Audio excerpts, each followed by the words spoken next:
Good afternoon. I would like to begin today's press conference by once again acknowledging the collective efforts of our community and our nation for the assistance, support, and resources provided during the devastating flood event of 2025 that impacted Kendall County. We, as a community, would not be in the position we are today without the extraordinary volunteer efforts, generous contributions, and emotional support extended to our citizens. To all those who stepped up during this disaster, your efforts made a difficult time more bearable for many and allowed our emergency management team to concentrate on what matters most: search, rescue, and recovery operations for those impacted by the flash flooding. While the flood caused catastrophic damage throughout the Hill Country, Kendall County was blessed in one critical way. There have been no reports of missing residents from within Kendall County itself. Our primary loss was to property due to an unprecedented volume of water inundating our area. Our local first responders, along with state and federal agencies, have completed their primary and secondary search and recovery missions along the Guadalupe River. These teams search by air, water, on foot, and with canine units. To date, 9 missing victims from upstream communities have been recovered within Kendall County. At this time, we have no indication that the 2 remaining missing individuals are located within Kendall County. Therefore, we have received authorization from the Texas Division of Emergency Management, TDEM, to move forward with the cleanup and remediation efforts within our community. Cleanup operations will begin tomorrow, Wednesday, July 30th, 2025, and are expected to continue for approximately 8 to 10 weeks. DRC Emergency Services has been contracted to manage debris removal operations. Tetra Tech will serve as the third-party monitor overseeing the cleanup and disposal operation process. Work crews will operate 7 days a week from 7 a.m. to 6 p.m. across the county until flood mitigation is complete. To ensure the public receives timely updates and accurate information, Tetra Tech has established a call center dedicated to cleanup efforts. The call center number is as follows: 830-217-2890. Again, that number is 830-217-2890. This line is going to be activated and become effective at 8 a.m. tomorrow morning. This call center will connect residents with operators that can provide answers to questions about the debris removal process and future timelines. According to TDEM, DRC contractors will begin debris removal from west to east through the county. On the map to my right, you're going to see the county is divided into sections: Alpha, Bravo, Charlie, Delta, and Echo. Crews are going to begin tomorrow in Alpha section, progressing through each section sequentially from Alpha to Echo. Priority will be given to cleaning up the county right-of-way, followed by debris on private property as feasible, and then debris in and along the river channels. Landowners are encouraged to call the call center over the coming days for updates on the next stages of the cleanup process once the right-of-ways are cleaned. It's important to note that state contractors are only authorized to clean within the boundary of the flood's high water mark. If your property lies outside this boundary, contractors will not provide cleanup services to your area. If you're a private landowner, here's what you need to know. If you can safely move flood debris from your property into the county right-of-way, DRC will haul it off free of charge. Debris should be piled on the edge of the right-of-way, not blocking roads or access routes. We understand that not all landowners are able to move debris. For those in that situation, help's on the way, though it'll come at a later date. TDEM and DRC are currently developing right of entry, otherwise known as ROEs, which is a process that will allow landowners to grant permission to the contractors to access their private property and remove the debris, also at no cost to the property owner. This process is still being finalized. However, we expect updates to be available within the next 7 to 10 days. We strongly encourage landowners to call the call center for the latest information, including when the ROE forms and procedures are officially available. Lastly, a reminder, our county-wide burn ban remains in effect. We are working closely with TDM to reassess this on a daily basis. We are also exploring options for controlled burning outside the flood zone, but nothing yet has been finalized. In closing, I would like to thank each and every one of you again for your patience, resilience, and continued support for one another. The road to recovery will be a long process, but together the Hill Country will rebuild stronger than before. We ask that you continue to support and pray for those affected by this disaster. And lastly, I would like to thank the City of Boerne for standing beside the county during this disaster event. I would now like to hand things over to Emergency Management Coordinator Brady Constantine for a brief overview of the debris sorting process.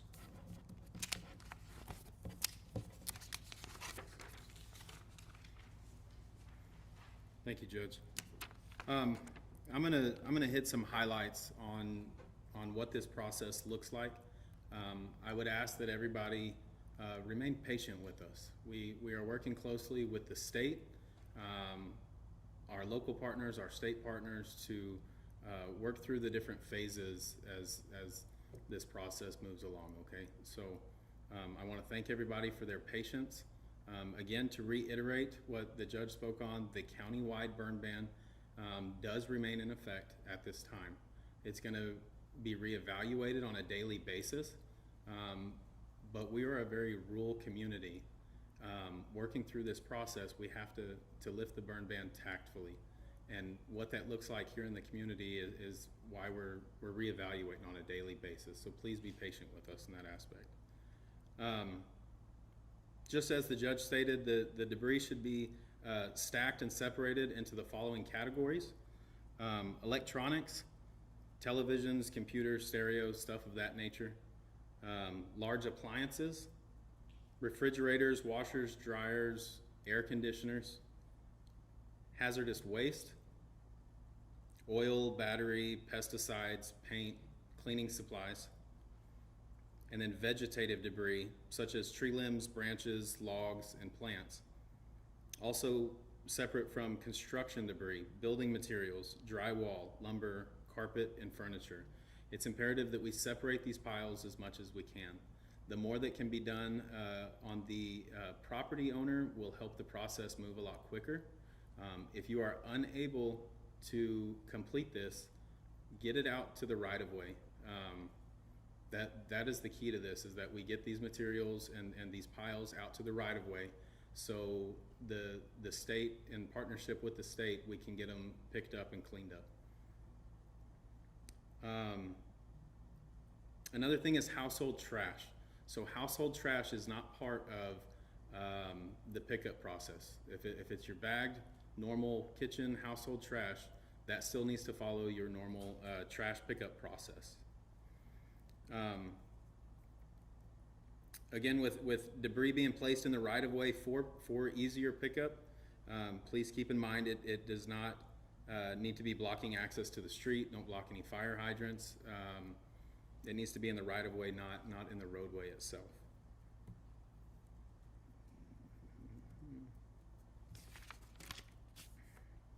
As far as vehicles and RVs and stuff of that nature, if they're on your property, I would highly encourage you to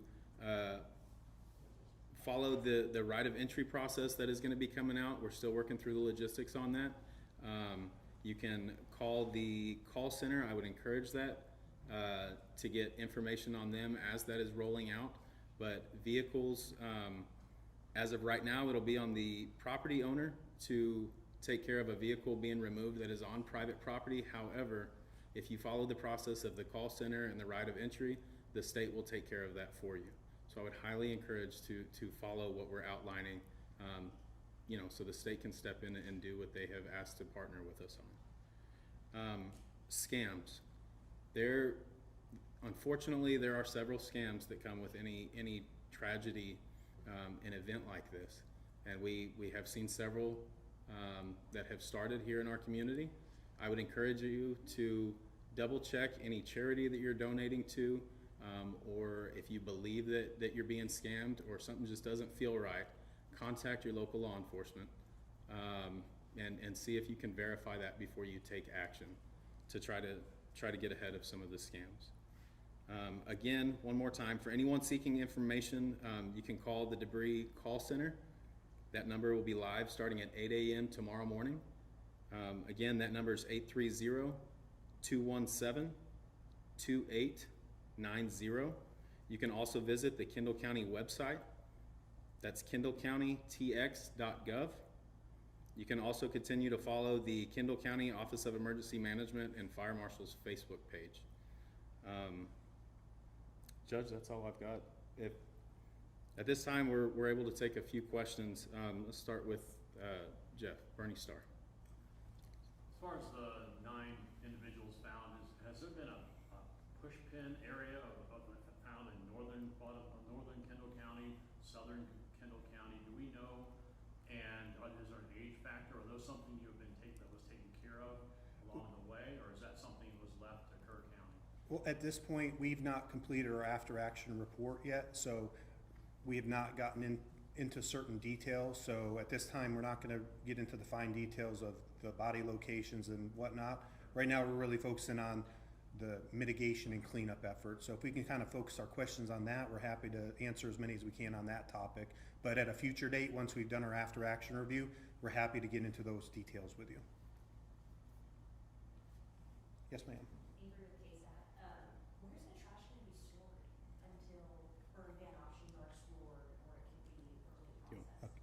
Okay, we have a 50-acre site that the county owns that TCEQ approved for the deposit of all of the trash and debris. It's a temporary location, but all trash and debris is going to be taken to this location, sorted, and then it's going to be like trash that has to be hauled to the dump is going to be taken from there, and then any kind of wood type materials are going to be chipped up and then hauled off from there. And if I could clarify something on that real quick. So that site was selected in conjunction with TDM and with TCEQ and going through the permit process to make that happen. We are leaning on the state and their partnership for the debris removal and to get through this entire phase because they have reached out to work with us on that. So that being said, that site is not a dump site where a private citizen can go with a truckload of material to deliver. It won't be accepted. The only trucks that will be going in and out of that site will be the debris removal and that specific contracted company. We can't encourage it enough. Push it into the right of way. And as part of our agreement with the state, this is going to be a secure facility where it's going to be fenced, and there's going to be measures set up to make sure there's no illegal dumping or other things of that nature going on in that location. Ken's? Nothing? Okay. TPR?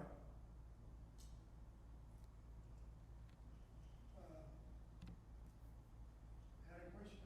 You wonder what? Okay. Community impact? Yeah, I guess it's more of a clarification. I know that these are state and federal organizations that are kind of helping with the cleanup process, but is it going to come at any kind of economic impact or any fiscal impact to the county itself? Right now, with this part of the cleanup, there should be none because the state has agreed, based on our partnership right now, they're going to bear that burden for us. When it comes to other aspects of the FEMA grant, there's a 75-25. The feds will cover 75%. 25% would be borne by the county. So we're not to that stage yet. So as of right now, the question or the answer is there should be no burden on the taxpayers right now. You have an estimate how long it will take? 8 to 10 weeks for this stage of the cleanup process is what we were given. But again, it's a fluid situation. We flew the county yesterday with the contractor, and the heavier saturation of the debris is in the comfort area, and it thins out as you move east. So I think it's going to be slower slower in the west part of the county, and things should speed up in the cleanup process as you move east. So Alpha's gonna take some time, and then. It should speed up as you move to Echo. Yes, sir. As we start with the first section, the Alpha section and Bravo section, that's going to tell us a lot of time span, right, on how difficult certain areas will be. And I don't expect, like he said, for each section to be the same time length. You have different demographics in the county as you go down the Guadalupe River. The populated area, more bridges, and then the more rural ranch land as you go down. So I would encourage everybody to either call the call center number if you have questions, or follow the Facebook page or the Kendall County website, and we will push that out as quick as we can and as much as we can as that time frame changes, so that there's advance notice for everybody. And when we were talking to the contractor, it seems like a very, very reputable company. They were telling us about the types of equipment they have, and they have equipment with like tracks and everything to kind of minimize the damage to property and get to these more remote locations on the property. So I think that they're gonna really be advantageous to the citizens here to help clean up in these remote parts of our county, because we know, the Texas Hill Country is kind of a challenging environment to work in, so hopefully they're gonna be able to get at some of these places for our citizens. Any other questions from anyone? Avery? I don't know how specific you can be about the scam types, but what should people be looking out for when it comes to the scams that y'all have seen in Kendall County? The legitimacy of them? Of nonprofits and groups? Yes, ma'am. That's the biggest thing, legitimacy of them. Where is that money going if somebody's asking for money? And how is it being accepted? And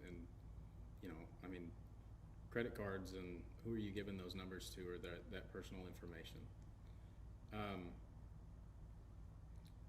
I guess TDM may have more information on their website, because they actually reached out to us and said, hey, please push this message out, because they're experiencing it much more in Kerr, I think, than here. But we've got word that there is some out here in our area as well. So we're just trying to remind people to be thinking and be vigilant whenever you're making a donation, because there's a lot of people out there trying to do good, and there's always a bad apple out there, and it's unfortunate that we got to watch out for that. I have one more question. Yeah, I can take it. Where is the most damage in Kendall County? Is it in the Alpha Bravo areas? Because it's more extreme. Like, where's the most damage? In my opinion, I believe it's the Alpha Bravo area. That's where the homes that were damaged, as well as most of the debris was. Those bridge areas where it kind of impacted and kind of jammed up, that's where when you fly, it's just, there's debris piles, couple stories, story high, no problem out there.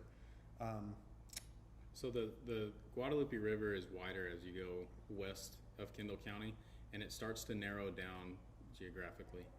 And then it meets the Cypress Creek right there just inside our county, right on the edge of town in Comfort, where those come together. Then it starts to narrow a lot more than what you see further out west in Center Point and Kerrville and such. So that's where a lot of debris was caught by the bridges and low water crossings. And then there was some that made it through as the water came up so high, that is just kind of scattered throughout the county, the trash and stuff. And you bring a good point up about that. As we move through this process, I can't encourage everybody enough to respiratory protection and gloves on your hands, sanitize. There's been a lot of stuff in the water. Watch out for snakes. Protect yourself as you're working through this process. Okay, I think we had another question from NPR or TPR. Will be working at any given time on this crew? Not at this time. We were told they're going to scale up the operations depending on the ROEs that they get. The faster they get ROEs, the faster they're going to ramp up their operations here. And so at any given time, you could have 10 to a couple hundred people working here. So it all just depends on how quickly they roll out that process.